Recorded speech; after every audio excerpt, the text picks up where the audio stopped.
બોટાદ શહેરના આંગણે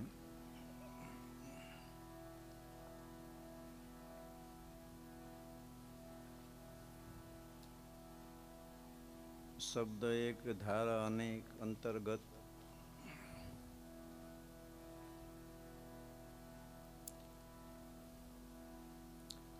ડેટ સુદ પાંચમને શનિવાર 4/6/2022 રોજ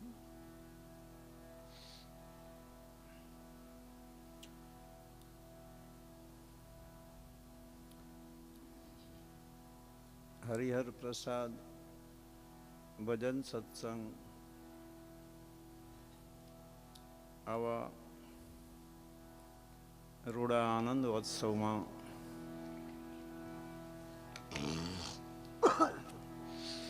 જે નિમિત્ત ભાઈ શ્રી રસિકભાઈ નરસિંહભાઈ ગવાણિયા એમના ધર્મપત્ની વસંતબેન રસિકભાઈ, શ્રી ડૉક્ટર જયેશભાઈ રસિકભાઈ ગવાણિયા એમના ધર્મપત્ની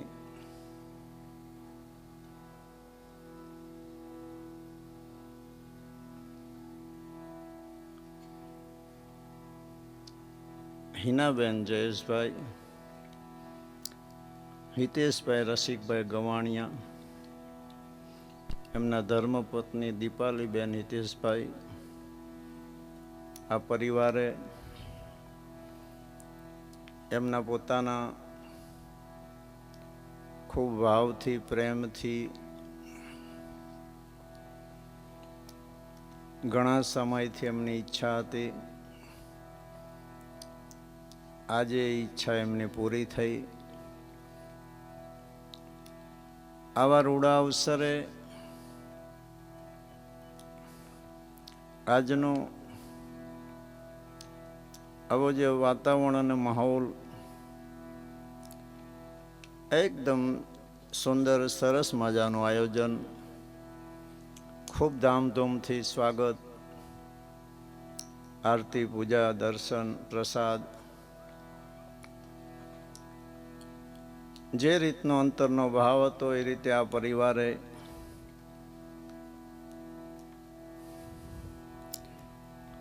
એમનાથી જે કંઈ બન્યું એ ભાવથી આવું સરસ મજાનું રૂડું જે આયોજન,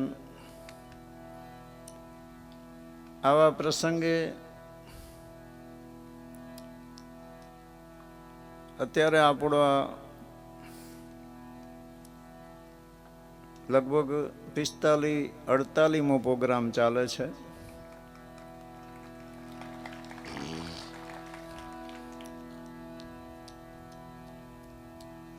આપ સૌનો જે ભાવ અને પ્રેમ, લાઇટો આજ થોડી વધારે મારી છે એટલે બધાય દેખાય છે છેક છેડે સુધી.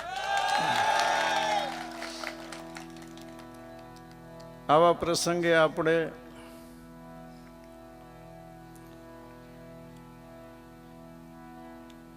બ્રહ્મનિષ્ઠ સદગુરુ શ્રી બળદેવદાસ મહારાજ, અમારા યુગ પુરુષ પારખનિષ્ઠ સદગુરુ શ્રી સવારામ સાહેબના ચરણોમાં, શ્રી રસિકભાઈ નરસિંહભાઈ ગવાણિયા એમના પરિવારે જે આવો પ્રસંગ કર્યો, આજના નિમિત્ત આપણે બધાય સાહેબના ચરણમાં, ગુરુ મહારાજના ચરણમાં કોટી કોટી પ્રણામ કરીએ.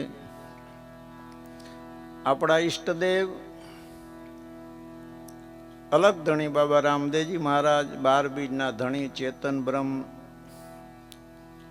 14 લોકના નાથ શ્રી રામદેવ પીર બાપાના ચરણોમાં આજના પ્રસંગ નિમિત્ત આપણે સૌ મળી કોટી કોટી સાષ્ટાંગ દંડવત પ્રણામ કરીએ. અહીંયા ઉપસ્થિત જે કોઈ સાધુ સંતો ગોપતિયા પ્રગટ જ્યાં બેઠા હોય, શ્રી સફેદદાસ શાસ્ત્રીજી મહારાજ અહીં બેઠા છે, એમના શ્રી ચરણોમાં, સંતોના ચરણોમાં વંદન કરું છું. કલાકારોને પ્રેમથી આવકારું છું, સાજંદાઓને દિલથી આવકારું છું. સવા ભગતની જગ્યા રામદેવ પીર મંદિર પીપળી ધામ, બાપાની છત્રછાયામાં, ગુરુ મહારાજની છત્રછાયામાં જે બાળકો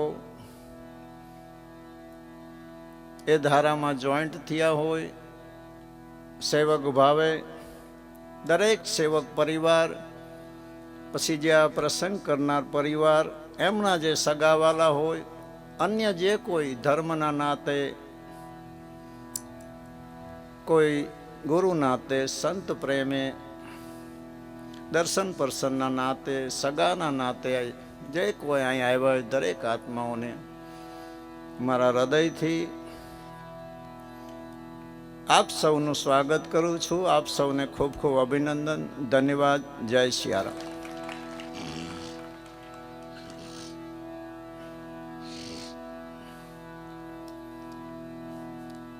બહુ દિવસથી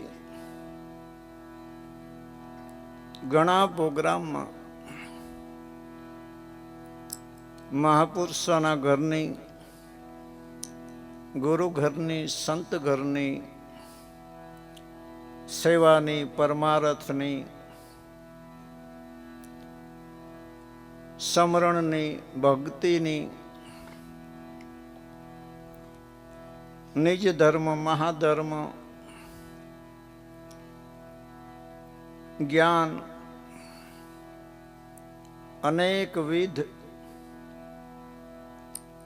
મહાપુરુષોના ઘરમાં ખૂબ ઊંડાણપૂર્વક જઈ ગુરુ મહારાજે જે કંઈ શુદ્ધિયુક્ત બુદ્ધિ આપી છે એમાંથી જે સમજાણું, જેટલું સમજાણું, દરેક વિષય ઉપર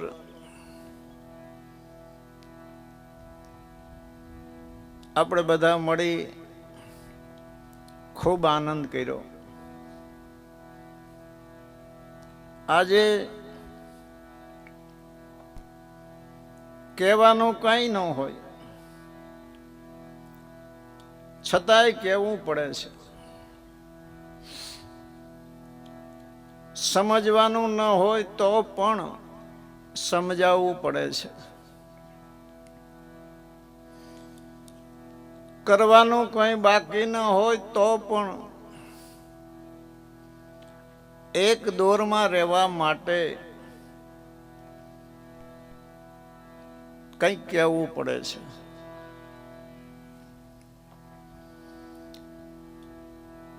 સૌને પોતાના ભાગ્ય અનુસાર, પોતાની પાત્રતા, પોતાની ગતિ અનુસાર પોતપોતાના ગુરુએ જે કંઈ દ્રઢાયું હોય, જે કંઈ સમજાયું હોય,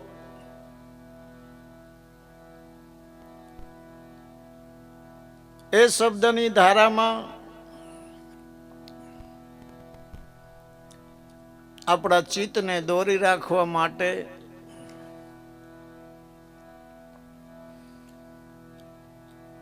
મહાપુરુષોના ઘરમાં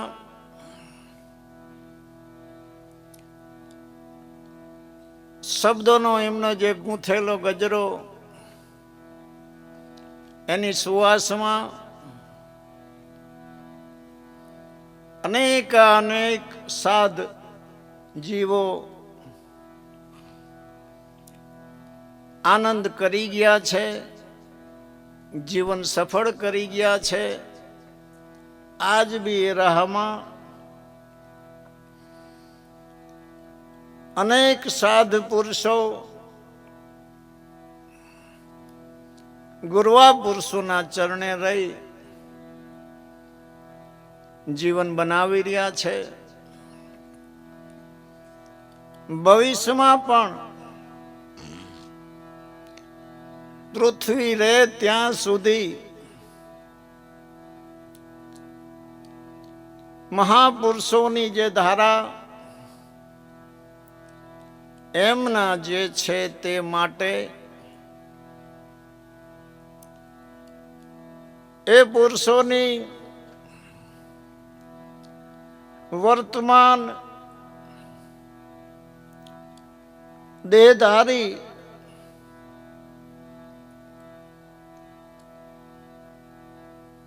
અને ગદ્ય કે પદ્ય સ્વરૂપમાં શબ્દ સ્વરૂપી અમર દેહે અનંત કાળથી જીવોને શાંતિ અને આનંદ આપવા માટે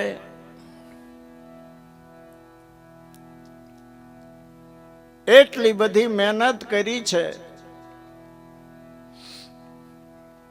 જેના ઇતિહાસની અંદર જ્યારે મહેનતના ઘરમાં ચિત્તને એકાગ્ર કરી એ મહેનતનો જો અનુભવ કરીએ તો આપણને પણ એમ થાય કે ભલે સંસારમાં આવ્યા છીએ, જેટલું રહેવાનું હોય, જેટલા શ્વાસા બાકી હોય,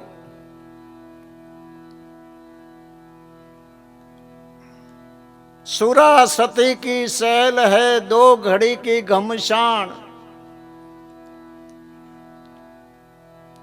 सेवक ने दासी पणु दहल है जब तक जले न मसान। आ मामलो आखर सुधीनो छे।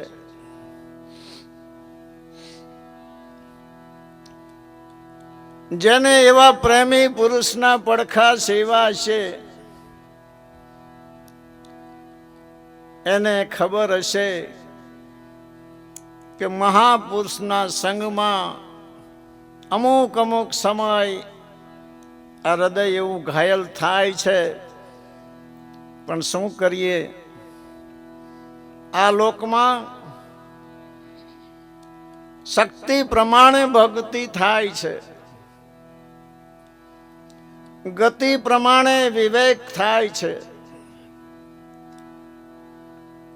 સમજ પ્રમાણે લઈ શકે છે, પણ ભાવ અને પ્રેમ છે ત્યાં બુદ્ધિનો કોઈ વિષય નથી. મનને એમ થાય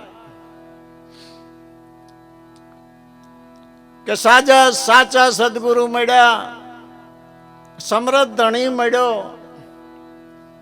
જીવન બી મળ્યું, સમજ બી મળી, અવસર પણ મળ્યો, પણ કરવું શું? આવો વસવસો ના રહે એના માટે કઈ જ ન થાય તો પણ એકાદો કોઈ શબ્દ, એકાદી વાર કોઈ એવું જીવન જીવી જાય, એકાદી વાર કોઈ એવો વિવેક થઈ જાય, એવા એકાદી વાર કોઈ મુજરો થઈ જાય, એકાદી વાર પરમાત્મા કોઈ એવો સમય આપે, સંજોગ આપે કે એ પુરુષ કંઈક ખુશ થાય, એકાદ શબ્દ આપણા માટે આપી દે ત્યારે આપણા જીવનને સંતોષ થાય કે નહીં, બરાબર છે. નહીતર એ પુરુષોની જે મહેનત છે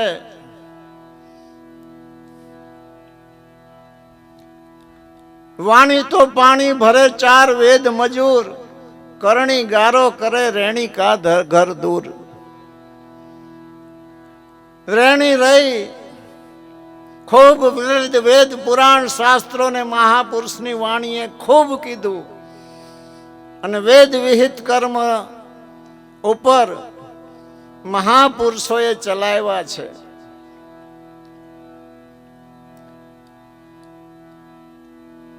પણ એમનાથી આપણે કઈ એમની મહેનત સામે જીવ ઉપર જે પરોપકાર કર્યો છે એની સામે તો ધરવા માટે આપણી પાસે કોઈ વસ્તુ નથી. છે હે હરિજન હંસા શુદ્ધ મનેથી સંતો ભેડા ખેલજો. ઘટ ભીતર આપણા અંતઃકરણને શુદ્ધ કરી શકીએ તો મહાપુરુષો રાજી રહે. આપણો વિવેક હરિ ગુરુ સંત આવા પુરુષોને ગમે તો માનવું કે આપણી જે મહેનત છે એ સફળ છે.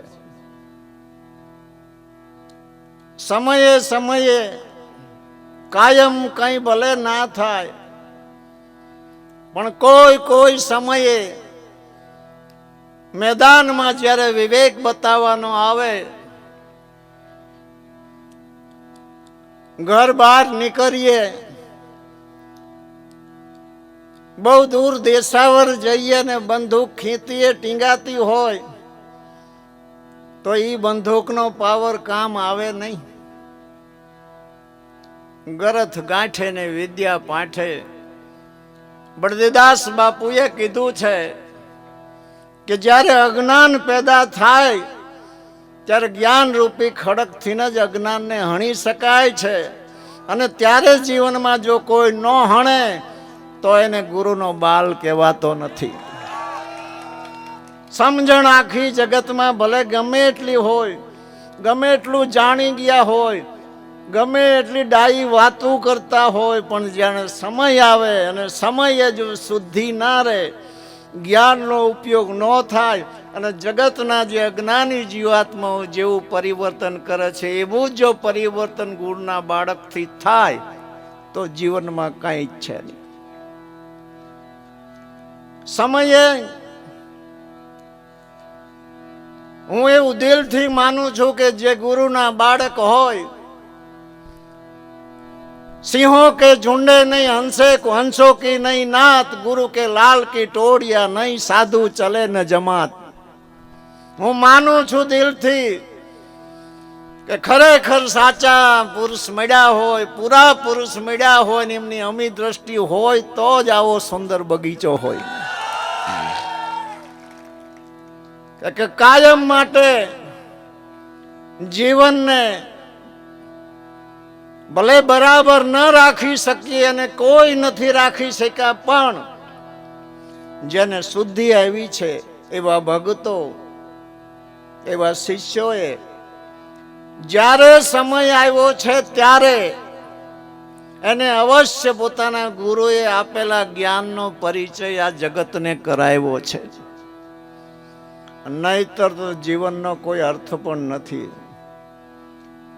ગમે એટલા ઉજાગરા કરીએ શા માટે? આપણી મહેનત, આપણા શીર સત્ર જે હોય તે એને માથે યાદ રાખી અને કાયમ સુધીમાં જીવન પસાર થાય એના માટે આપણે 5-15 દિવસ મહિને આજ ભજન સત્સંગમાં ભેળા થાય છે. સંસારમાં જગતમાં વ્યવહાર કરતા, માયામાં રહેતા, માયા ભોગવતા એમાંથી નીકળી જવાનું નથી, એને છોડી પણ નથી દેવાની. પણ જ્યારે સમય આવે, અનંત કોટી ભક્તોને યાદ કરો કે સમય આવ્યો ત્યારે ભલે માથું દેવું પડ્યું હોય, ભલે જીવન સમર્પિત કરવું પડ્યું હોય, જે થનારી હોય થાય, પણ પોતાના સત્યથી કોઈ ડેગા નથી. આપણે એ ભલે ન કરી શકીએ, પણ આપણા મહાપુરુષોએ આપણા માથે જે હાથ મૂક્યો છે, જે શબ્દો એમને આપણાને દીધા છે, અને આજ પણ એમના પુસ્તકમાં એ શબ્દો મોજૂદ છે, એમાંથી એકાદો શબ્દ જીવનમાં ખાલી હૃદયમાં હંગરી રાખીએ તો બી જીવન ન્યાલ થઈ જાય છે. કહેવાની ઈચ્છા ના થાય, પણ છતાં શું કરીએ? ગતિ નથી હોતી, શબ્દ સમજાય છે, પણ લડવા ક્યાં જવું? કારણ કે ગતિ વિના લડી શકાતું નથી. સ્વભાવ વસ્તુ જુદી છે, હૃદયની ગતિ વસ્તુ જુદી છે. ઘણાના સ્વભાવ તોરીલા હોય, હૃદય બહુ ઢીલા હોય, અને ઘણાના હૃદય ગજવેલ જેવા હોય અને સ્વભાવ નિર્મળ હોય. ભીતર અને બહાર,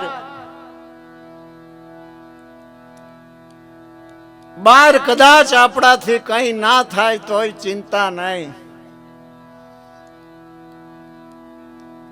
પણ ભીતર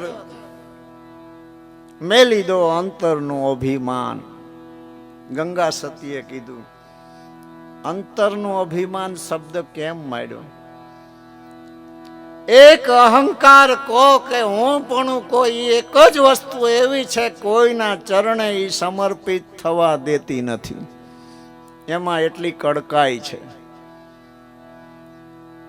એને તો અવશ્ય હરિગુરુ સંતના ચરણે મૂકવું જ પડે, મૂકવું જ પડે ને મૂકવું જ પડે. ત્યાં સુધી જો મૂકે નહીં, ત્યાં સુધી એના જીવનમાં મહાપુરુષોની કૃપા કદી ઉતરે પણ નહીં.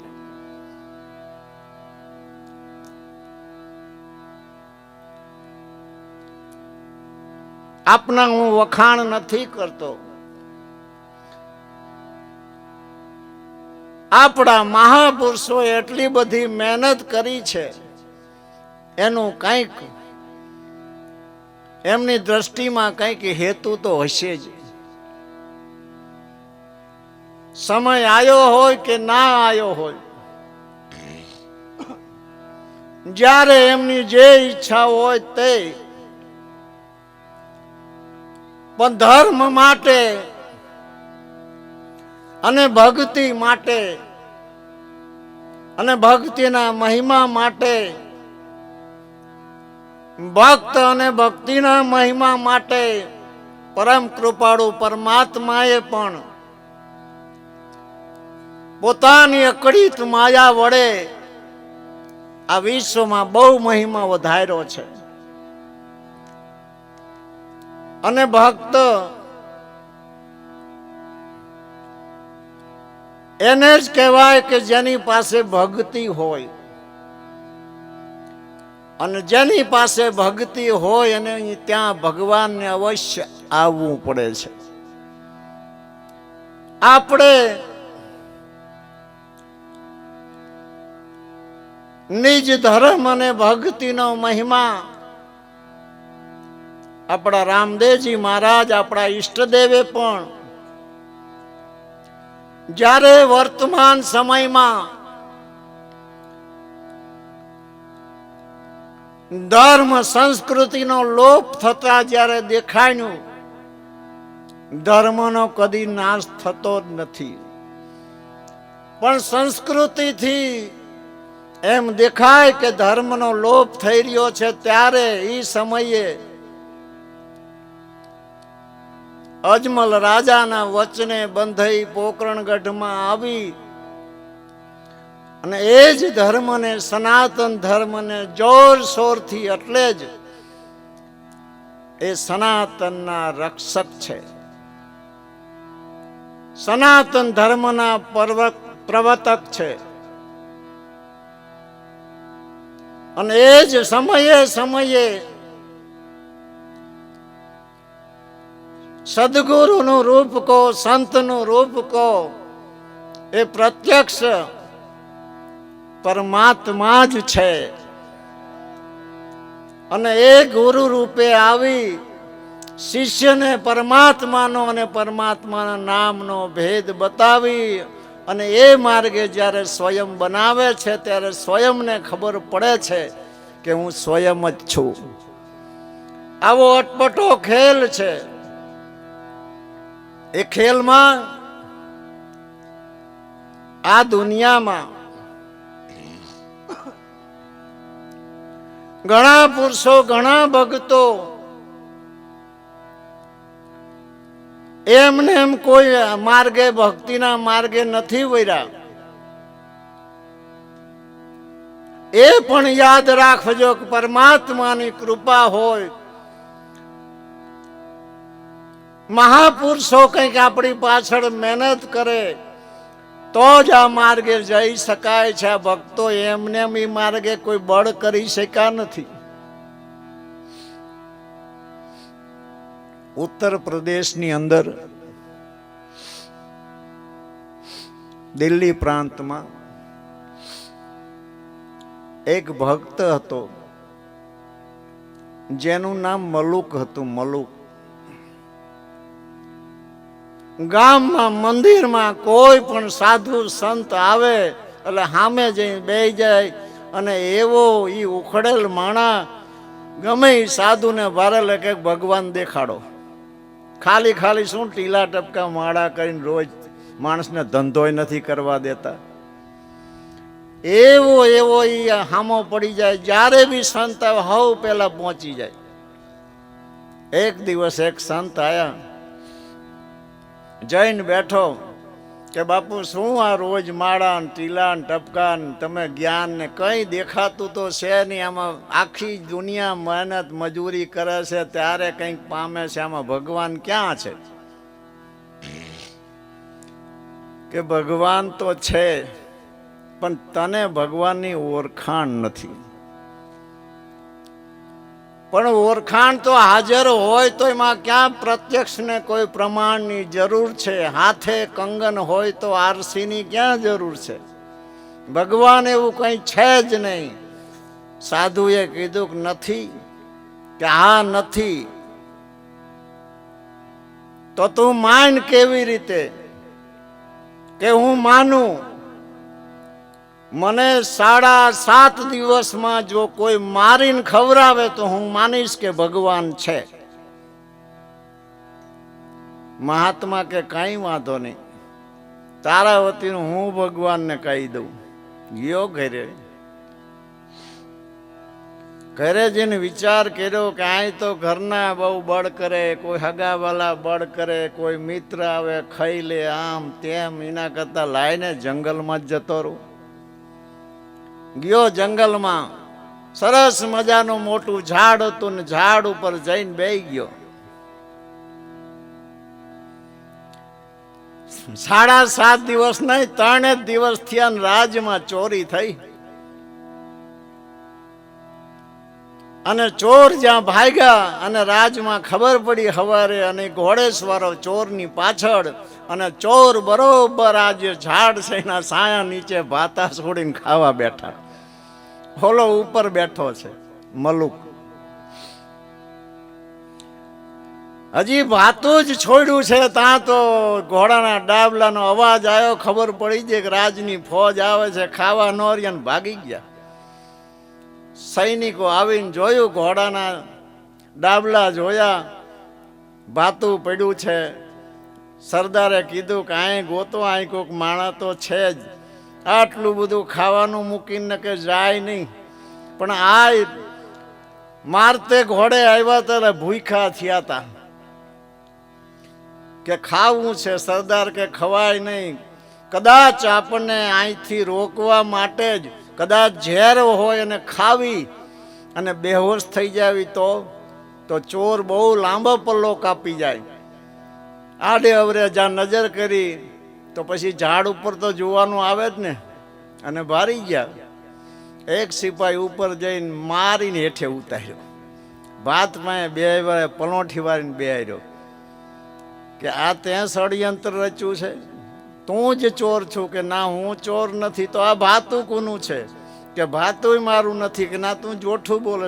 બીજી મારી ખા પેલા, તું અમારે ખાવાનું છે. પર એને ખવડાયું. નક્કી થઈ ગયું કે ભગવાન છે. ગાંઠ વારી લીધી કે હવે ગામમાં નથી જવું. ત્યાં ઝોપડી કરીને બેસી જાય. એક આવે, બીજો આવે, ત્રીજો આવે. આવો ઉખડેલ માણસ સુધરે એટલે ઘણા જણા ખબર કાઢવા આવે ને. ધીરે ધીરે ધીરે. આ ઔરંગઝેબના વખતની વાત છે, શાસ્ત્રોક વાત છે, ઐતિહાસિક વાત છે. એ સમયે 5000 માણસની ફોજ થઈ. કઈ સંપ્રદાય નિમી ખબર હે? આલસી સંપ્રદાય. કંઈ કરવાનું જ નહીં, પથારી રાખવાની અને હોઈ રહેવાનું. કંટાળો આવે તો બેહવાનું. વળી બહુ બેચારી થાય અને એવું લાગે કે હવે આમાં ભૂખ્યા નથી રહી એકાવું, તો વળી ગામમાં જઈને થોડું ઘણું લાવે, થોડું ઘણું બધા ખાઈને સૂઈ જાય. એટલી આળસ, ભગવાનનું નામે નહીં લેવાનું, કાંઈ નહીં, હૃદયમાં જ ભગવાનને યાદ રાખવાના, બહાર કાંઈ જ નહીં કરવાનું, કોઈ ક્રિયા નહીં, કોઈ જોગ નહીં. ઔરંગઝેબ બાદશાહને કીધું કે એક માણસ મલુક કરીને છે, એને આળસી સંપ્રદાયની સ્થાપના કરી, કંઈ કરતા નથી, 5000 માણસો છે. તો સ્વાભાવિક બાદશાહને ચિંતા તો થાય ને કે 5000 માણસ કંઈ કમાય નહીં તો રાજની અંદર એટલું નાણું તો ઓછું આવે ને. કે એને બોલાવો, એમાં મુખ્ય હોય 2-5 જ હોય ને, વાંહે તો બધું હાલવા વાળા જ હોય. 5 જણાને ઝાલીને લઈ ગયા ઔરંગઝેબ બાદશાહ પાસે. બાદશાહે ખૂબ કીધું કે તમે આવી રીતે આલસી સંપ્રદાયની સ્થાપના કઈ કરો નહીં, ઘટ્ટા કટ્ટા છો, તો આ રાજ કેવી રીતે હાલે? એમ કઈ જવાબ ન દીધો. બાદશાહ ખીજાણા સિપાહીને કે આને પૂરી દો જેલમાં. 5 ને જેલમાં પથારી કરી દીધી, લંબાવી દીધી, ઊંઘ જ કરે. રાજાએ ખાવાનું 2-3 દી તો આપ્યું, પછી રાજાને કહીને ખાવાય ન દેશે. તો સ્વાભાવિક બધાની ગતિ તો હરખી ન હોય ને. તો એક જણો બેઠો થયો, મલુકને કહે છે કે મલુક ભૂખ લગી है, सो जाने के बोलने की आलस नहीं होती? ખાલી બોલવાની તને આળસ નથી થતી, એવા આળસુ બોલો, સો જા. 3 દિવસ 4 દિવસ થયા, રાજાએ ખાવાનું દેવાનું બંધ કરી દીધું, તોય હુતેલા. રાજાએ જોયું કે આ તો બાકી કાંઠા તો છે, એ જ પાકું છે. તો એક કામ કરો, આ જેલની ફરતી ઘાસ નાખી અને આને હરગાવી દો. જેલના ફરતું ઘાસ નાખીને હરગાવ્યું તો 5 હુતેલા. એમાં 2 જણા બેઠા થયા કે ગુરુજી देखो अब तो आग लगी, हम जल जाएंगे, सो जाने, एक दिन तो जला देने वाला अभी जला दे, इसमें क्या फर्क पड़ता है? राजा समझी गया કે આ ખરેખર પરમાત્માના નામમાં લીન છે, છોડી દીધા. અને હાલતા થયા ત્યારે રાજાને એટલું કહેતા ગયા કે રાજા, અજગર જોયો છે દુનિયામાં? કોઈ દી મજૂરી કરતા જોયો છે? પંખીને કોઈ દી કોઈની નોકરી કરતા જોયા છે કે ના? તો અજગર કરે ને ચાકરી, પંછી કરે ને કામ, દાસ મલુકા यूं કહે સબકા દાતા રામ. એમ જીવનમાં ભગત એમને એમ થવાતું નથી. પરમાત્મા થોડી ઘણી મદદ કરે તો જ એ માર્ગે ભક્તો આંબી શક્યા છે. પણ એટલું ખરું કે જે બાહરિક રીતે આ દાખલા દેખાતા હોય, પણ આ દાખલામાં એમ નહીં સમજો તમે. કોઈ તરણાથી તરી જાય કદાચ, તો માની લેજો કે તરણાનો સહારો ન હોય, એને માલિકે જ તાર્યો હોય, ને કે તરણાથી કોઈ તરી ના શકે. એમ જે મહાપુરુષોએ ગુપત કોઈ એવો આશીર્વાદ આપી દીધો, એવો શબ્દ આપી દીધો, ને એના તાકાતથી, એના પાવરથી અનેક ભક્તો આ જગતની અંદર ગમે તેવા સંકટ, દુઃખ, આવરણ આવ્યા, ગમે તે સ્ટેજ પહોંચી ગયા, છતાં પણ સત્યથી કદી એમને મુખ મોડ્યું નથી. તમારા જેવા વિવેકી, શબ્દના માલમી અને મહાપુરુષોના આશીર્વાદ પામેલા આત્માઓ જ્યારે બેઠા હોય ત્યારે જ કહેવાની આવી બધી વસ્તુ ઈચ્છા થાય. નહીતર તો પોપટને જેમ રામ રામ ભણાવો, પણ આખી જિંદગી જતી જાય તો પોપટને એ તો ન જ ખબર પડે કે અયોધ્યાની અંદર રાજા રામે અવતાર લીધો તો એનું હું નામ લઉં છું. બાકી જેને શુદ્ધિ છે કે હું જેનું નામ લઉં છું એ પુરુષ ક્યાં છે, એવી જ્યારે ગુરુએ શુદ્ધિ આપી છે ત્યારે જ નામથી, એ સત્યથી, રેણી કરણીથી કદી એ વછૂટ્યા નથી. કારણ કે કુંભારને તમે જોયા હશે, આખી દુનિયા જોવે, ટપલાથી માર માર માર કાચું માટલું હોય પણ એ ફૂટે બૂટે નહીં, ઘાસનો ઘાટ થાય, કારણ કે અંદર ડાબા હાથમાં પીંડો હોય ને અંદર હોય, એ જગતને દેખાય નહીં. એ મહાપુરુષોએ કંઈક ને કંઈક આપ્યું હોય છે ત્યારે ભક્તો આંબી શકે છે. અને આંબવાનું એક જ કારણ છે, પોતાના સ્વયં સાધનાની આ વાત નથી, સ્વયં મુક્તિની વાત નથી. એવા જે પુરુષો થઈ ગયા કે કરોડો આત્માને જે પ્રેરણા પૂરી પાડી ગયા, એવા જે ભક્તો થઈ ગયા કે જેને આજ આપણે યાદ કરીને જે ભક્તિ રાત દિવસ કરીએ છે. કારણ કે સાપેક્ષતા વિના આ દુનિયામાં કોઈ માનતું નથી. તમે કોઈને કહી જોજો કે હું તને વાત કરું છું, નહીં માને. તમે એમ કહેશો કે નરસિંહ મહેતાએ કીધું છે તો માનશે. તમે કહેશો મીરાબાઈએ કીધું છે તો માનશે. મીરાબાઈને કોઈ પૂછ્યું છે કીધું છે, કાં તો કબીર સાહેબે કીધું છે, રોહિદાસ ચમારે કીધું છે તો માનશે. મીરા એમ કહેશે કે મેં કીધું છે નહીં માને. આ જગતમાં આવી એક ધારા છે.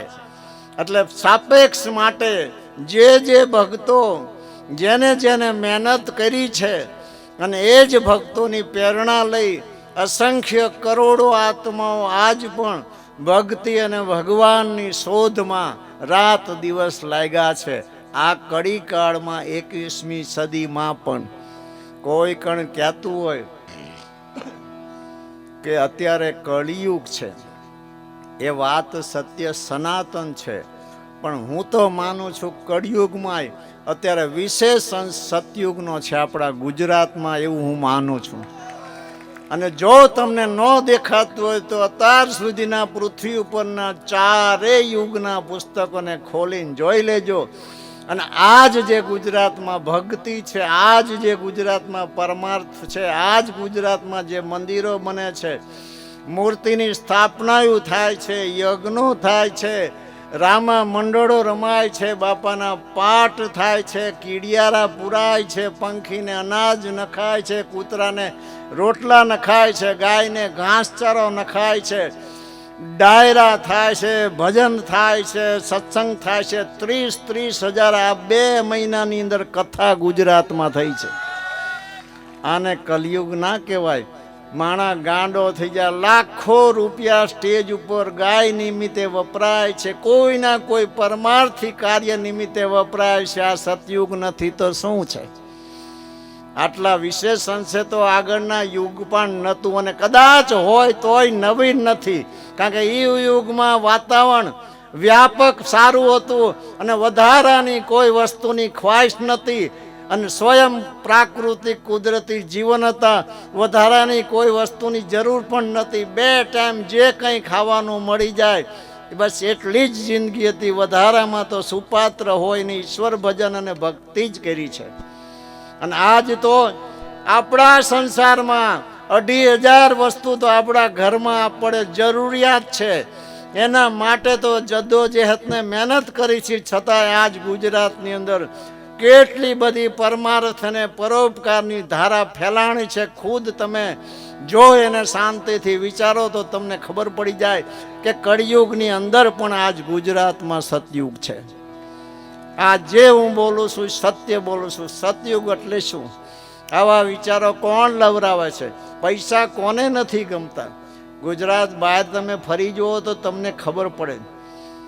લોભ કોને નથી? સંસારમાં કોને જરૂર નથી? અરે ભારતના ધર્મ સ્થાનોમાં જ્યાઓ આજ પણ આજની તારીખે તમે ફોન કરીને પૂછો, ભીડ આપણા ગુજરાતીઓની જ છે. કથાઓ ગુજરાતમાં જો છે, પણ હરિદ્વારમાં જાઓ, બીજી રામદેવરા જાઓ, અહીંયા કથાઓ ચાલે છે. તમે જરા વિચાર તો કરો. અહીંયા જઈને આજ ગુજરાતના માણસો સેવા કરે છે. આ શું છે?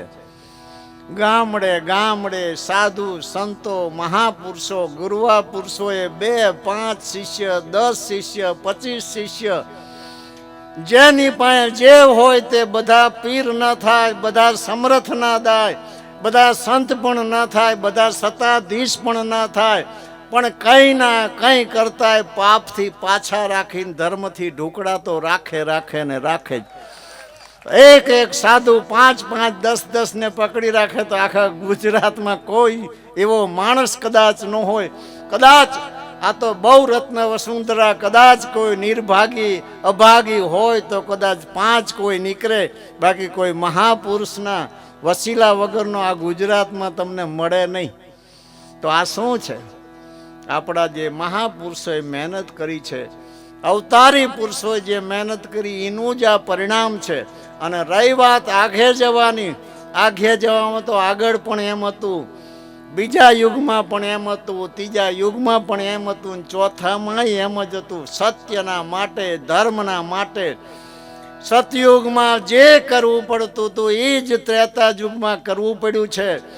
ત્રેતા યુગમાં જે રેણી હતી અને જે કેણી હતી, જે કરણી હતી એ જ દ્વાપરમાં અને એ જ કળિયુગમાં અપનાવે તો જ જ્યાં પહોંચવું ત્યાં પહોંચે, નહીતર પહોંચે નહીં. એમાં ગમે એટલું સસ્તું કરો, સસ્તું થાય એવું નથી. પણ કળિયુગની અંદર સાચા માર્ગે વારવા માટે મહાપુરુષોએ નાના દરેક કર્મને પ્રધાનતા આપી. શું કામ? કે એકવાર સાચા માર્ગે ચડી જાય પછી એની કક્ષા પ્રમાણે અપંગ હોય, ઢીચણ દુખતા હોય, મોટી ઉંમર હોય, નાની ઉંમર હોય, એના મનના વેગ પ્રમાણે અવશ્ય હાલવાનો છે. આના સત્યના માર્ગે હાલે તો સત્યવાદી પુરુષો મળવાના છે. પરમાત્મા પણ એને મદદ કરે છે. આજ નહીં તો કાલ અવતારે, નહીં તો બીજા અવતારે પણ એ પોતે કંઈ ના કંઈ શક્તિશાળી બનવાનો છે, એનું જીવન સફળ થવાનું છે. એવું માની દરેક મહાપુરુષોએ દરેક ક્ષેત્રને માન આપી, નાના જે કર્મો છે એને જ માન આપી અને બધાયના ધર્મના માર્ગે વાળ્યા છે. બાકી તમે વિચારી જુઓ, 4 વેદ કોના વખાણ કરે છે? નામના વખાણ કરે છે. 6 શાસ્ત્ર કોના વખાણ કરે છે? નામના કરે છે. ગીતા અને મહાપુરુષની વાણી શેના વખાણ કરે છે? નામના કરે છે. અને માણા એમ કહે છે કે સાચા દિલથી પોકારો તો જ ભગવાન આવે. તો સમજી લો તાણે, જ્યારે મારા માણસને મુસીબત આવે ત્યારે શું ખોટા દિલથી પોકારીએ? કે એ આશાય નહીં રાખવાની, સાચા દિલથી જ પોકારે. પણ નાતો નો એટલે કોઈ આવે નહીં.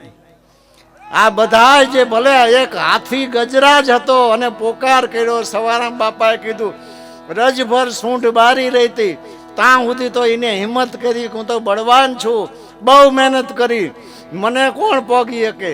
જ્યારે એને મગરે ઝૂંડે પકડો ત્યારે પછી એમ થયું કે મારી પડખે હાથણી તો છે ને, ઘરનું બૈરું તો છે ને, પછી એમ થયું છોકરા તો છે ને. આ તો પછી એમ થયું કે આ કોઈની લાગ ફાવે એવું નથી, આટલી હૂંઢ બહાર રહી. ત્યારે કીધું કે હે હરી, ત્યારે હરી આવ્યો છે પણ એમનેમ ન આવે. મુસીબતમાં બધા દિલથી જ રાયડું પડતા હોય, પણ નાતા વિના ભગવાન એમ કામ કરતા નથી. અને ના તો એમને બંધાતો પણ નથી, પણ બાહેરિક દેખાવમાં એમ લાગે કે આ ભક્ત છે, રામ જ કરે છે. જો રામથી જ બધું થઈ જતું હોય તો અનંત કરોડ સદગ્રંથો લખ્યા છે. આ બધો મહિમા ગઈને છેલ્લે વેદ પુરાણ શાસ્ત્રે એમ કેમ કીધું, હે અર્જુન, તારે આ જો મહિમા જાણવો હોય તો તારે કોઈ તત્વવેધા પારખ નિષ્ઠ આત્મદર્શી પુરુષના ચરણે જવું પડશે. ઘણો સકાળ સુધી એની પાસે રહેવું પડશે. એમની સેવા કર, એમને રીઝવવાનો પ્રયત્ન કર, તારે તને આ મહિમા કદાચ એમની ખુશી ઉપજે તો બતાવે. તો આ શું છે? એમ છે કંઈક, હાવ એમને એમ નથી. દુઃખમાં કોઈ પણ પોકાર કરે દિલથી જ કરતા હોય છે. પણ તુલસીદાસજી મહારાજે કીધું છે, સુખમાં સુમિરન, દુઃખમાં સુમિરન સૌ કરે, સુખમાં કરે ન કોઈ. તુલસી તા દાસ કી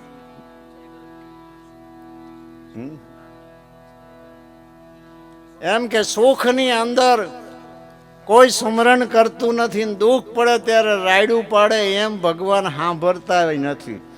પણ કાયમી જો કોઈ મોટા ધણીથી, મોટા શેઠથી નાતો હોય તો દુનિયામાં જીવી ત્યાં સુધી ગમે એવી મુસીબત આવે અને રાયડ પાડી એટલે રામદેવજી મહારાજ આવીને ઊભા જ રહે. એમાં બીજો કોઈ ફેર પડે નહીં. અને જો ફેર પડે તો ધણી ધારણ કર્યો એમાંય ખોટ કહેવાય, બાકી જીવનમાં બને નહીં. પણ એટલું જરૂર હું તમને કહું, યુગ ભલે ગમે તે હોય, જીને જે કરવું હોય કરે, પણ કેડ બાંધીને જે આપણા મહાપુરુષો કહી ગયા છે, ધર્મનો વસીલો કદી છોડતા નહીં, સત્યનો વસૂલો છોડતા નહીં. આ લોકની દ્રષ્ટિએ આપણાથી કંઈ થાય તો ભલે, ના થાય તો ભલે, શક્તિ હોય તો ભલે ભજન સત્સંગ આનંદ કરીએ, બધાને પ્રસાદ લેવાડીએ, ના હોય તોય કંઈ વાંધો નહીં. આવા પ્રસંગની અંદર બસ ખાલી શોભાયમાન બને અને ધીરે ધીરે કરત કરત અભ્યાસ તો જડમતી હોત સુજાન આમ નામ સંગમાં આવતા આવતા આવતા આવતા એટલો બધો રંગ લાગી જાય છે કે એને ખુદને નથી ખબર પડતી હું ક્યાંથી ક્યાં નીકળી ગયો. કારણ કે આ તો ઘસારો છે ને, આ એક દિવસનું નથી. મહાપુરુષોએ વર્ષો સુધી આપણા માટે મહેનત કરી છે અને એમની કૃપા પણ આપણા માથે છે, એનું પ્રત્યક્ષ પ્રમાણ છે. વર્ષોથી આપણે એક જ ધારામાં આનંદ કરી શકીએ છીએ, એ જ પ્રત્યક્ષ પ્રમાણ છે. આથી મોટું પ્રમાણ કયું હોઈ શકે? કારણ કે મનુષ્યને ખેંચે કોણ? ગુરુ ભલે બહાર હાજર ન હોય, પણ ગુરુએ મંત્ર તો કોઈને આપ્યો હોય ને, આપ્યો એટલે સમજી લેવાનું, એને વાંચો જ ને, વાંચો એટલે સમજી લેવાનું. ગુરુ હૃદયમાં બેહી જ ગયા હોય ને પછી એ ખેંચે જ, એને જે કરવું હોય એ જ કરાવે, પછી તમારી બોડીમાં હાલે નહીં. આ મંત્રની તાકાત છે. અને એ જ મંત્ર શિવજી મહારાજ કાયમ માટે અખંડાનંદ હતા. નારદજી ઉપડ્યા એક દી, દેવી પાર્વતીજીને કીધું કે માતા એક વાત તમને કરું, તમારા લાભની વાત છે. કે શું નારદ? કે શિવજી મહારાજ તો સદા અખંડાનંદ છે, તમારે તો જન્મ ને મરણ છે. તો તમને આ ખબર હોવી જોઈએ ને, ઘરમાં રહો છો તો. અને નારદજી જતા રહ્યા. શિવજી મહારાજને વાત કરી દેવી પાર્વતીએ કે પ્રભુ આજ સુધી તમે મારાથી જે છુપું રાખ્યું એ મને ન ગમ્યું. કે શું છે? કે નિજ ધર્મ અને ભક્તિનો મહિમા તમે સદાય અખંડાનંદ અને અમારે જન્મ ને મરણ માથે, અને એક ઘરમાં આપણે બે હોય તો આ કેવું કહેવાય?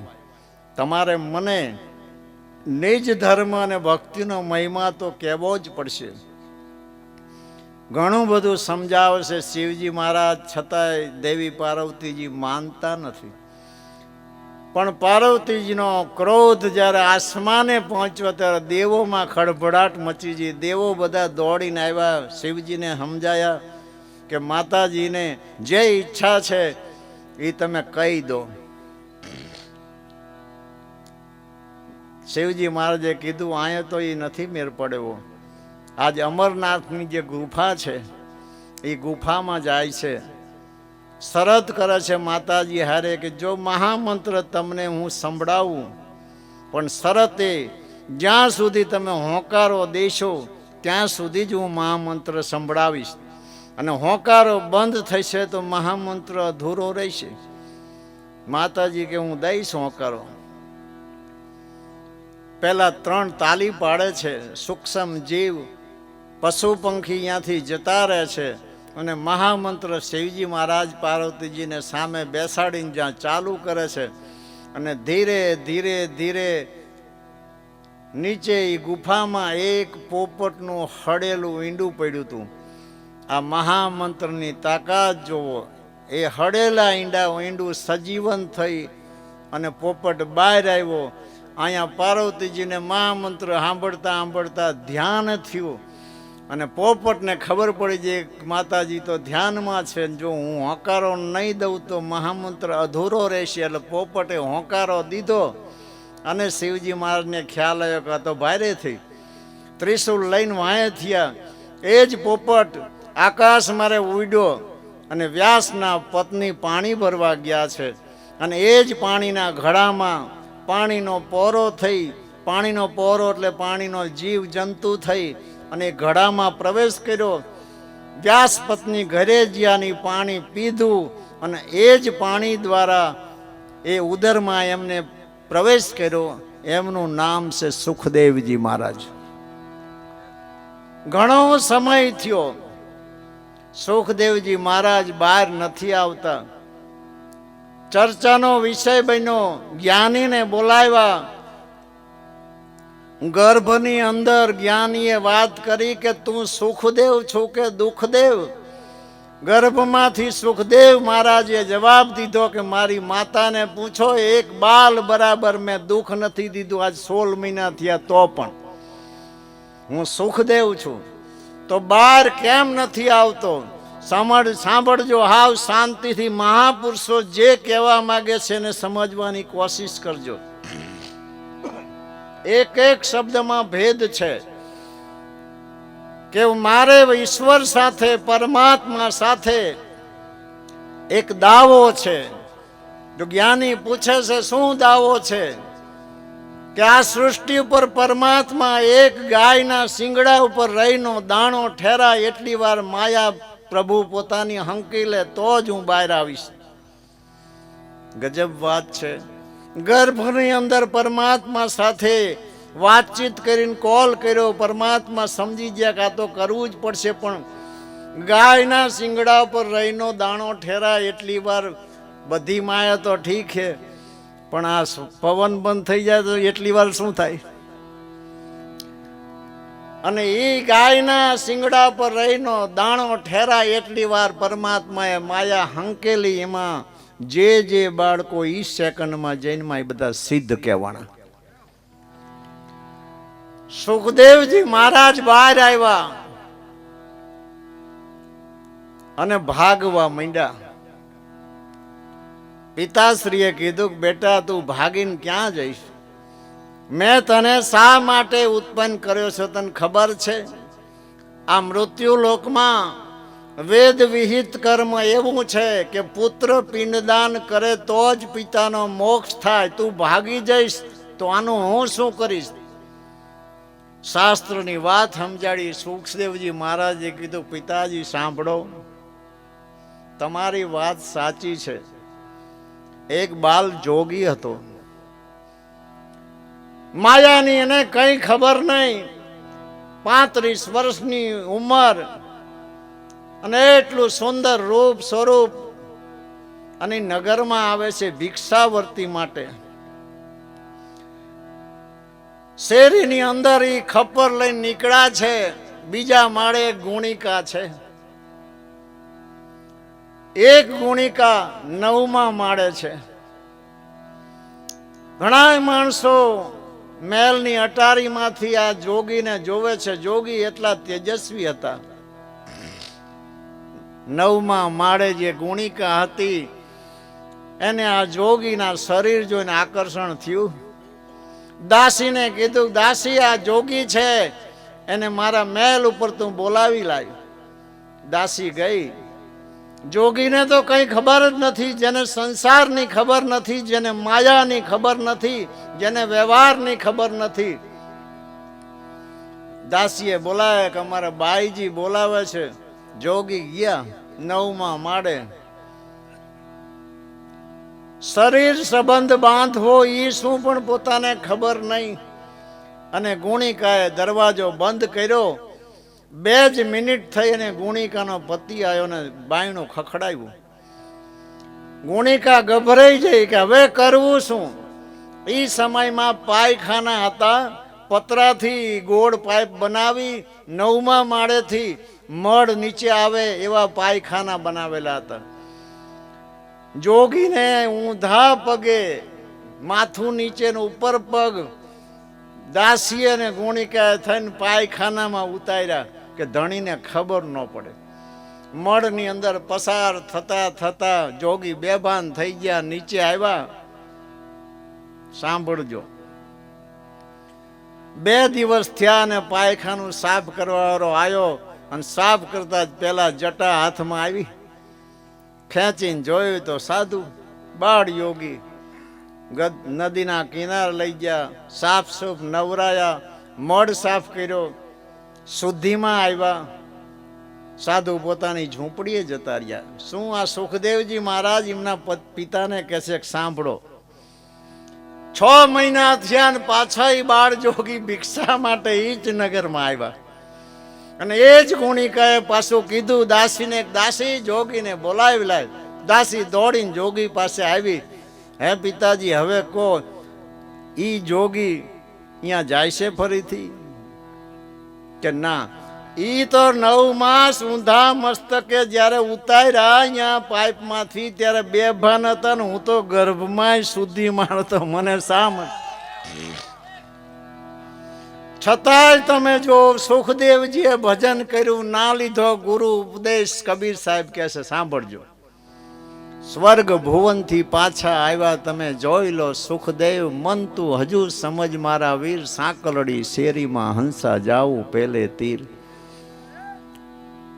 ધન ગુરુ માલિક તમને એક પલમાં 100 વાર, એકરે નુગરાની માથે લખરે પાપીનો ભાર. મન તું હજુ સમજ મારા વીર, સાંકલડી શેરીમાં હંસા જાવું પેલેથી. ગર્ભમાં જે પરમાત્મા સાથે કોલ કરાર કરી શકે ને શુદ્ધિમાન હોય ઈ સુખદેવજી મહારાજ. સવારામ બાપા શું કે છે? રાજા જનકને ગુરુ કીના 7 દિવસ બાર ઠેરાવે.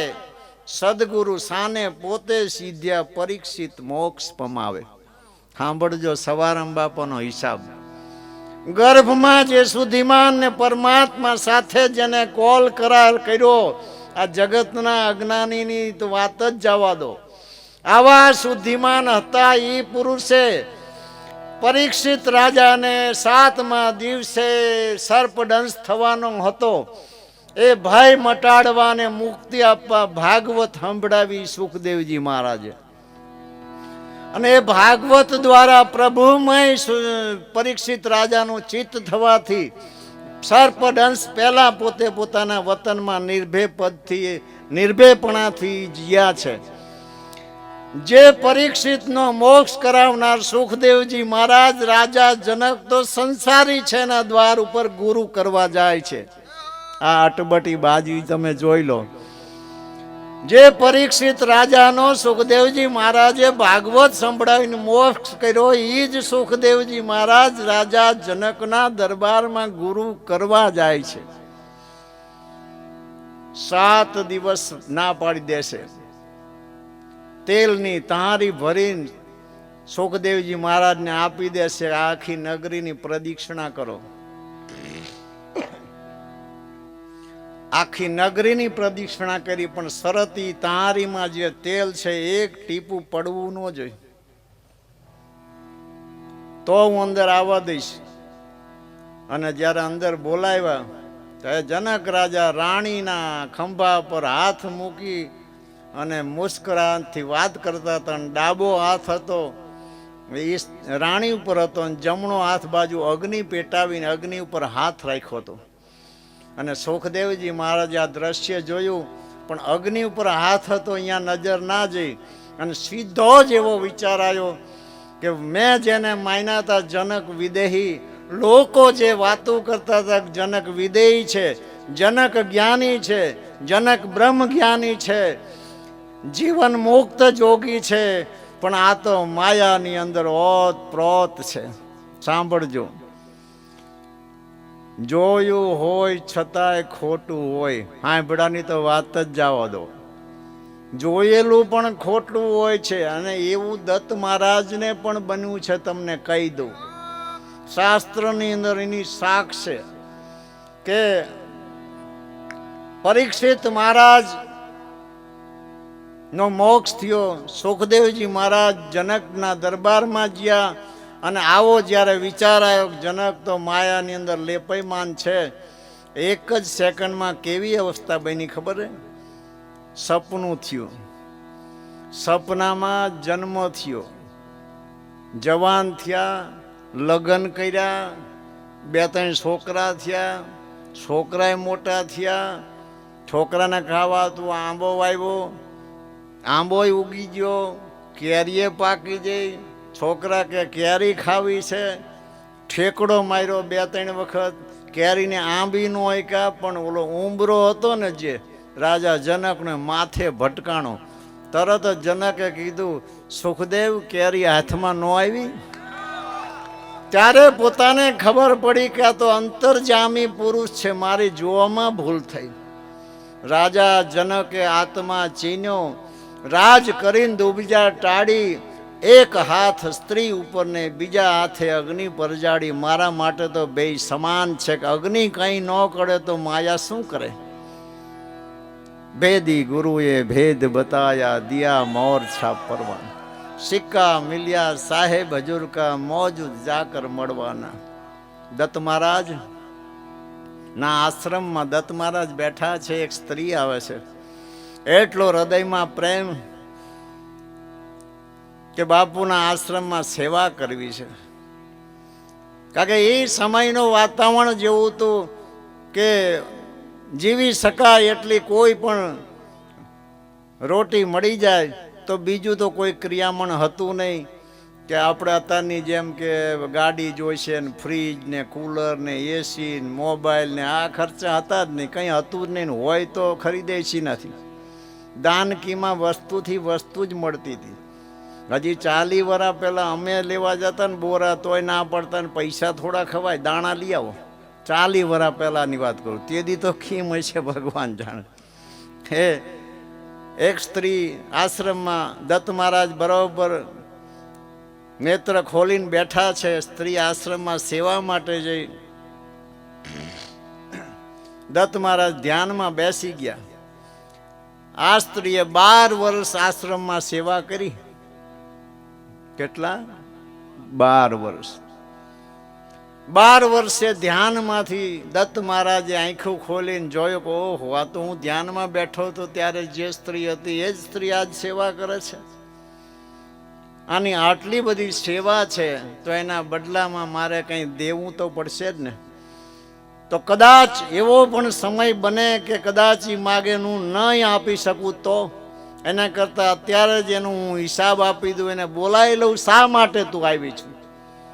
દત્ત મહારાજ એ સ્ત્રીને બોલાવે છે, સામે બેસાડે છે કે બેટા તું આશ્રમમાં 12 વર્ષથી સેવા કરસ, તારા હૃદયની શું ઈચ્છા છે? કે બાપુ કોઈ ઈચ્છા નહીં, બસ ખાલી બસ આનંદથી કે જીવન મળ્યું છે તો કોઈને ઉપયોગી થાય તો એથી વિશેષ શું હોઈ શકે? તો આપના આશ્રમમાં જે બની મેં સેવા કરી છે, પણ કંઈક તો દિલમાં હશે ને કે હા છે. તો કે બોલ, કે વચન આપો બાપુ. તો બોલું કે જા, મારું વચન છે. જોવા મહાપુરુષના વચનની તાકાત જોઈજો. બોલ્યા પછી ફરે નહીં. રઘુકુળની અંદર 78 આપણે ન કરી શકી, પણ કંઈ ના કંઈ જીવનમાં જેમાં દાસીએ કર્યું એમ કે આપણું જીવન કોઈને કદાચ ક્યાંક સમર્પણ થઈ જાય. સંત હોય, હરિ હોય, ગુરુ હોય અથવા પરમાર્થ લેખે આપણી જે કંઈ સંપત્તિ થોડી ઘણી વપરાઈ જાય તો જીવન અને જન્મ સફળ થઈ જાય. કે જા, મારું વચન છે. દત્ત મહારાજને આ સ્ત્રી શું કહે છે કે આપ હજી વિચારીને વચન આપો. કે હા, હું વિચારીને વચન આપું છું. તો સાંભળો, મારે આશીર્વાદ તમારો નથી જોતો, મારે સુખી નથી થવું. આ લોકની સંપત્તિ કોઈ જોતી નથી, નથી ભક્તિ જોતી, નથી ભક્તિનો મહિમા જાણવો, નથી મારે કોઈ સિદ્ધિ જોતી, નથી મારે ધ્યાન કરવું, નથી મારે યોગ કરવો, મારે કંઈ જ નથી કરવું. તો દત્ત મહારાજ કે કંઈ નથી જોતું તો તારે શું જોઈશે? કે જો તમે વચન આપ્યું હોય તો તમારા ચરણની દાસી બનાવો.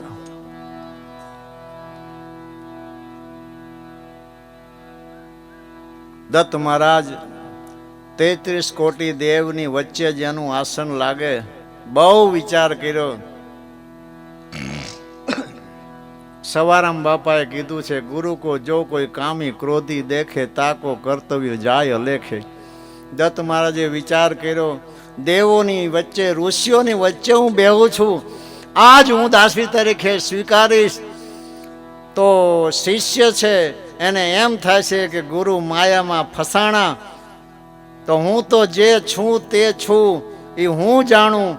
પણ જો આવો કોઈને વિચાર આવશે તો એ શિષ્ય તો અવશ્ય નરકના અધિકારી થશે. એટલે એનું ધ્યાન રાખીને સ્ત્રીને કીધું કે મેં જે વચન આપ્યું બરાબર છે, પણ મારું એક તારે માનવું પડશે. કે બોલો, કે અત્યારે તને દાસી તારે નહીં સ્વીકારું, પણ આગળ હું સ્પેશિયલ અવતાર લઈશ. કે બાપુ ગમે એટલા અવતાર થાય ને મને કંઈ ઉતાવળ છે નહીં. આ જો આ એક સમજણ જુઓ, આ સમજણ સિંહની સંઘની સમજણ છે. કારણ કે આ સંઘ વિના, સાધુ સંતોના સંઘ વિના, મહાપુરુષના શબ્દોને જાણ્યા વિના, પરખા વિના કોઈ પણ પ્રકારની રીત અને ગતિ કોઈ દી કોઈને પ્રાપ્ત થતી જ નથી. એ જ દત્ત મહારાજ સમય જાતા ભાણ સાહેબ રૂપે વારઈમાં અવતાર લીધો, સંતાન થયા, અને સંતાન થયા પછી રાત્રિના પૂનમના 12 વાગે એમના પત્નીનું નામ અંબાબા, એને બોલાવે છે અને આગળનું વચન યાદ કરીને કહે છે કે મેં જે આગળ અવતારમાં તને વચન દીધું હતું એ આજ હું તને દાસી તરીકે અપનાવું છું. આ ના સમજ પડે અને કદાચ કોઈને સમજણ પડે તો મને સમજાવજો આ શું છે. આ સમજણ પડે એવો ખેલ જ નથી. કારણ કે ખેલ છે જોવાથી કદી કોઈને સમજાણો નથી, સાંભળવાથી સમજાણો નથી. પ્રેક્ટિકલ જ્યારે જીવનમાં તમે ઉતરો ત્યારે જ તમને અસલ એમાં શું મજબૂતાઈ જોઈ છે, કેટલી હિંમત જોઈ છે, કેટલો દ્રઢ નિશ્ચય જોઈ છે, કેવા સિદ્ધાંત રાખવા પડે છે. હરખ શોકની હેટકી ન આવે, સારું નરસું દેખાય નહીં, જ્યાં ઊભો છે અહીંયા અડગ થઈને ઊભો રહે. ગમે એટલા બારે મેઘ ખાંગા થાય, ગમે એટલું પાણી પસાર થાય, પણ જો હલે નહીં તો એ પાણીને તાણી ન શકે. પણ દ્રઢ વિશ્વાસ, એમાં આ સંસાર છે, એમાં મોજડ ભર્યું છે, અને એ અજ્ઞાન રૂપી અંધકારની અંદર અસંખ્ય આત્માઓ પોતપોતાની રીતે, પોતપોતાની માનેલી મોજમાં, પોતપોતાની સમજણની રીતમાં હવ પોતાની રીતે જીવન જીવે છે. પણ આ મન જ્યાં સુધી પરમાત્માના નામ સાથે એકાકાર ના બને ત્યાં સુધી જીવન અને જન્મ સફળ થવાની કોઈ કાળે શક્યતા છે નહીં, છે નહીં અને છે નહીં. આજ આવું જે મેં દ્રશ્ય જોયું છે, છેક સુધી બધાના મોઢા પણ દેખાય છે, ભાવ પણ સમજાય છે, આપનો પ્રેમ પણ સમજાય છે. બહુ દૂર દૂર અનેક શહેર અને અનેક ગામથી આપ પધાર્યા છો. આજ વિશેષ હવે નહીં બોલું, તો ફરી એકવાર આપણા સદગુરુ શ્રી બળદેવદાસ મહારાજ, આપણા યુગ પુરુષ સવારામ સાહેબના ચરણોમાં, ભાઈ શ્રી રસિકભાઈ નરસિંહભાઈ ગવાણિયા એમનો પરિવાર મળી અને આવું સરસ મજાનું આયોજન કરી આપણને એક જગ્યાએ સત્સંગ ભજનનો લાભ મળે એ હેતુથી નિમિત્ત બન્યા. તો શ્રી રામદેવ પીર બાપાના ચરણે કોટી કોટી સાષ્ટાંગ દંડવત પ્રણામ કરું છું. સાહેબના ચરણે કોટી કોટી પ્રણામ કરું છું. સંતોના ચરણે વંદન કરી સાજંદા કલાકારને ફરી એકવાર દિલથી આવકારી આટલી મોટી સંખ્યામાં આપે જે શિસ્ત બતાવી, આપનો જે પ્રેમ, જે કુટુંબે આ પ્રોગ્રામ કર્યો એમનો પ્રેમ અને ભાવ, એમની જે કંઈ મહેનત, એ જે નિમિત્ત, જે પુરુષે એમને પ્રેરણા કરી છે, આપણે બધા મળ્યા. આમના મહાપુરુષો આવા જે કર્મ છે, સત્કર્મ છે, ભજન છે, સત્સંગ છે, ભક્તિ છે, એવા નિમિત્તે વારંવાર જીવનમાં આપણને એવી છાયા આપે કે જે છાયાની અંદર કંઈક ના કંઈક આ જગતનો જે તાપ છે ભીતર તો અડે નહીં, પણ બહારે થોડોક આઘો રહે. એના માટે મહાપુરુષો દયા રાખે. અને અહીંયા જે ઉપસ્થિત દરેક આત્માઓ છે બધાને મારા હૃદયથી ખૂબ ખૂબ ખૂબ ખૂબ ખૂબ પ્રેમથી અભિનંદન, ધન્યવાદ. જય સિયારામ. મારા અંતરની શુભ આશીષ આપ સદાના માટે સુખી રહો, ખુશી રહો, સારા વિચારોનો સંગ્રહ રાખી, ધણીને માથે રાખી, ગુરુના વચને ચાલી અને જીવન અને જન્મ સફળ બનાવીએ. ગુરુ મહારાજના ચરણે આપના વતી પ્રાર્થના કરું. આપને બધાની ચિત્તવૃત્તિ ગુરુ મહારાજના ચરણે રહે એવી ગુરુ મહારાજ દયા રાખે. બાબા રામદેવજી મહારાજના ચરણે તમારા વતી હું પ્રાર્થના કરું. શ્રી રામદેવજી મહારાજ 12 બીજનો ધણી, ખલકનો બાદશાહ આપને ખૂબ રાજી રાખે, સેવા કરવાની શક્તિ આપે એવી શુભ ભાવના સાથે ખૂબ ખૂબ અભિનંદન. ધન્યવાદ. જય સિયારામ.